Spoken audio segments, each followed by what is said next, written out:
Good morning, everyone, and welcome back to my channel. I am Monica, for those of you that are new here, and welcome. So happy to have you. So today we are going to be making a homemade Jiffy cornbread muffin mix. Now, for people that think Jiffy, they think of the sweet cornbread, which is great, because that's what it is, and that's what we're doing, is sweet cornbread. Now, for those of you that don't like sweet cornbread, I do have a recipe on my channel. I will leave it linked. And it is a no sugar added cornbread, and it is absolutely delicious. I know there's some people that only like the not sweet and only like the sweet. I like them both. My family likes both kinds, and in my opinion, there is a place for either of them. So I cook them both in my kitchen. But I really like, for whatever reason, when I'm making a non-sweet cornbread, I just whip it up as I'm cooking something else, and I'm like, ooh, cornbread would be good with this. And I just whisk it together, pop it in the oven. With the Jiffy style, the sweet cornbread, I like to use it in cornbread casserole or corn pudding. I like to use it as topper for casseroles. I like to use it as topper for chili. It makes a quick and easy type hush puppy. So it's really nice to have the mix on hand. So another question I'll probably get is it cost effective to purchase the stuff to make a big amount versus buying the boxes? And it's definitely better to buy in bulk. It's always better to buy in bulk. The price of, at least in my area, of the Jiffy and the off-brand has gone up. So it's almost $1. Well, actually, the name brand is over $1, but the off-brand is just under $1. So if I buy 3 boxes, it already pays for an entire thing of cornmeal. So in my area, at least, it is definitely cost-effective to just make it yourself and then have the big batch on hand. So I hope you stick around, and let's get started on this recipe. So the first thing you need is a nice sized bowl so we can mix everything up and then pour it into our storage container. So the first thing I'm going to do is measure out 6 cups of flour.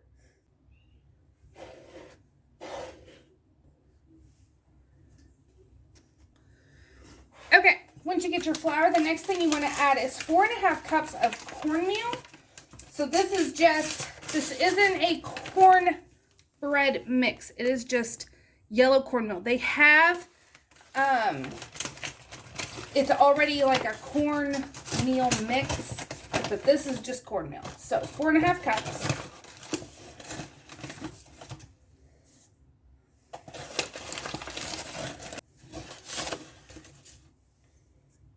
Okay. And to that, we are adding 1 3/4 cup of sugar.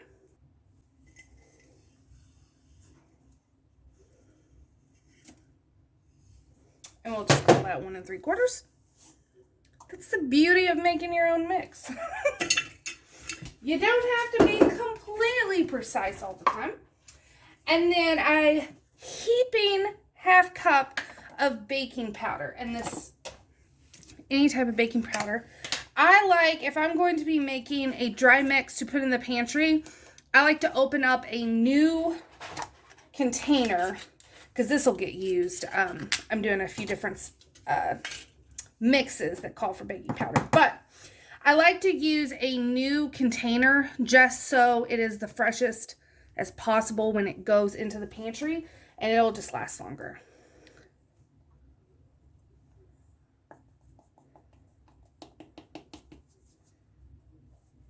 All right, I call that a heaping 1/2 cup. And then we need about a tablespoon of salt, and my salt has pepper in it, thanks to my daughters. So here I am almost done with the canister of salt pepper mixture, but that's okay. It's not going to matter in this. And you could also drop it down to more like 2 teaspoons versus a tablespoon of salt. However, I think when making breads, salt is very important. So I always add plenty. So now we're just going to mix all this up and get it into our container.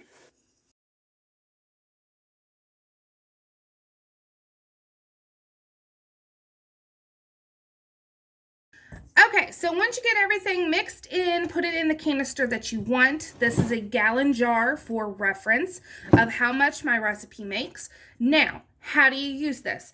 Obviously, if you are just wanting to use it like a recipe calls for a box of Jiffy, it's 1.5 cups is about the same amount as what a box of Jiffy is going to have. So if you need a box of Jiffy, 1.5 cups. If you are wanting to make cornbread, then you would use 1.5 cups of this, 1/3 cup of milk, and I like to use whole milk. So 1/3 cup of whole milk and then 1 egg, whisk it together. If you are putting them in muffin tins, then I would go ahead and to the mixture add some sort of oil, whether that be olive oil, bacon grease, or butter. Me personally, it's going to be bacon grease or butter. So I would add that to the mix it in, and then pour it in the little muffin tins and bake it. It's going to bake for 14 to 18 minutes, just like a normal Jiffy mix. However, if you are going to be cooking this in cast iron, which I personally fully endorse, I like to put whatever grease I am using down in the bottom of the pan and let it all preheat together. So if I'm doing that, I will put the couple tablespoons of butter or bacon grease in the pan, let it preheat with the oven, and then pour my mixture on top and then let it bake. So I hope you really enjoyed this recipe. I hope you try it out for yourself. There is nothing better than stocking up your pantry with some awesome items, and there is nothing in this that is bad. There are no preservatives, nothing. You can, of course, vacuum seal this if you wanted to have it for a longer term. Just know that with the baking powder, I wouldn't go past whatever your baking powder date is, or at least not far past, because it's going to start losing potency. So this, for instance, is November 10th of 2023, so that's 1.5 years away. This will be used well before that. But just keep that in mind if you want to use it for a longer term storage, that the longer your baking powder is expired, the less likely this is going to rise. But I hope you enjoyed, and I will see you all on my next video. Thanks for watching.